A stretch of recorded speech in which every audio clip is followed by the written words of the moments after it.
ओम नमः शिवाय सगळ्यांना. आज सकाळपासून कामाची बरीच घाई होती. सकाळी आंघोळ वगैरे करून आधी मी देवाची पूजा केली, दर्शन घेतले. पूजा आटपताच मी थेट स्वयंपाकाला सुरुवात केली. पत्तागोबी आणि सांबार मी आधीच कापून ठेवलेला होता.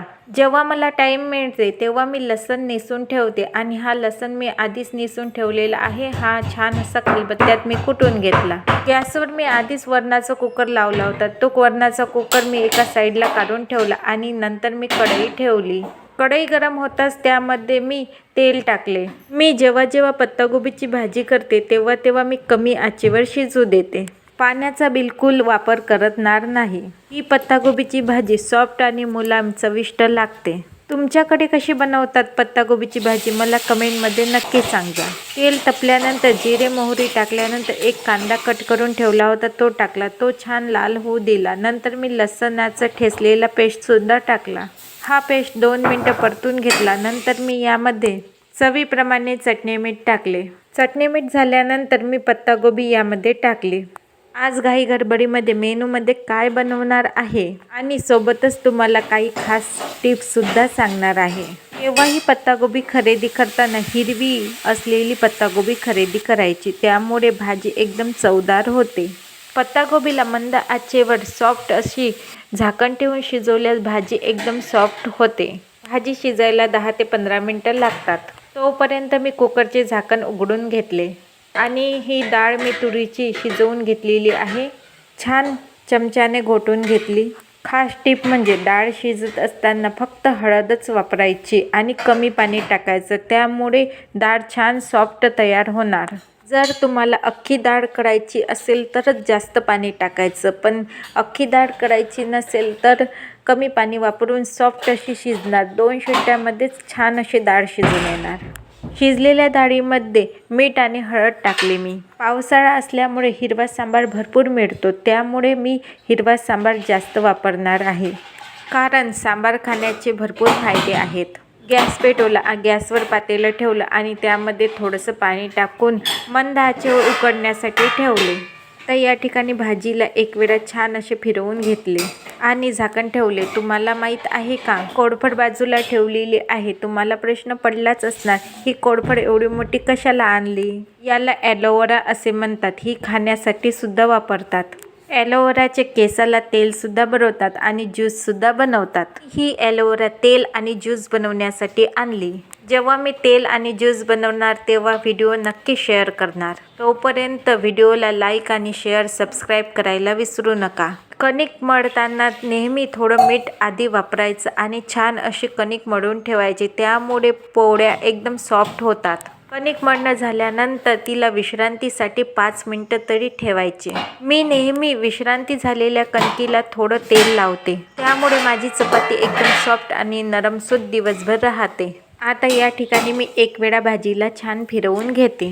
जर मला बिना तेलाचे फुलके बनवायचे असले तर मी फक्त मीठ लावूनच कणिक मळून घेते. तेल लावण्याची गरज नसते. डाएटवाल्यासाठी बिना तेलाचे फुलके एकदम बेस्ट आहे.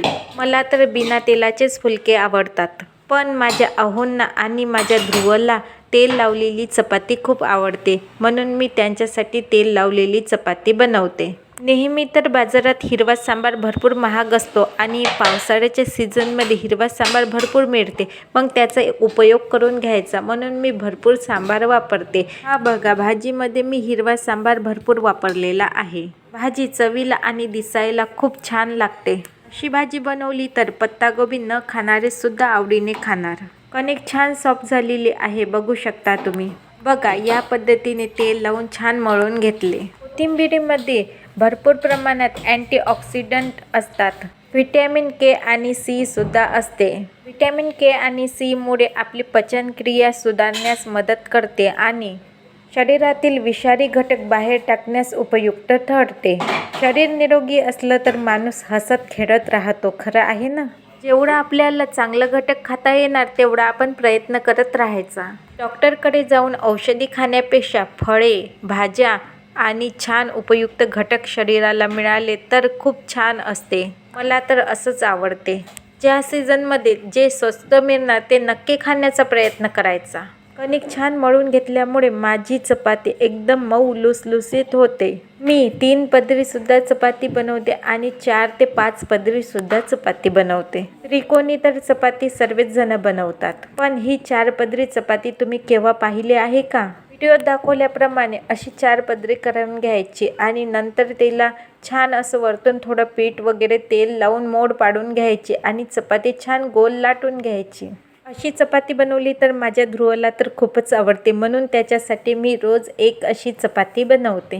कारण त्याला खूप लेअर दिसतात ना, म्हणून तो खूप आवडीनं खातो. माझ्या मुलाला तर नेहमीच वेगवेगळं आवडते. कधी चॉकलेट पराठा किंवा अशा लेअरच्या चपात्या किंवा सांबार पराठा, असं वेगवेगळं मी नेहमीच त्याला बनवून देत असते. आधी मी जो ॲलोवेरा दाखवला होता ना, त्याचे काही फायदे आणि तोटेसुद्धा मी तुम्हाला एक लॉंग व्हिडिओ करणार, त्यामध्ये नक्की दाखवणार आहे.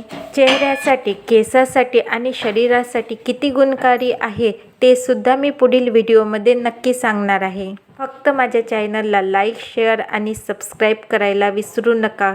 याहीपेक्षा छान आणि नवनवीन व्हिडिओ तुमच्यासोबत नेहमी शेअर करत राहणार.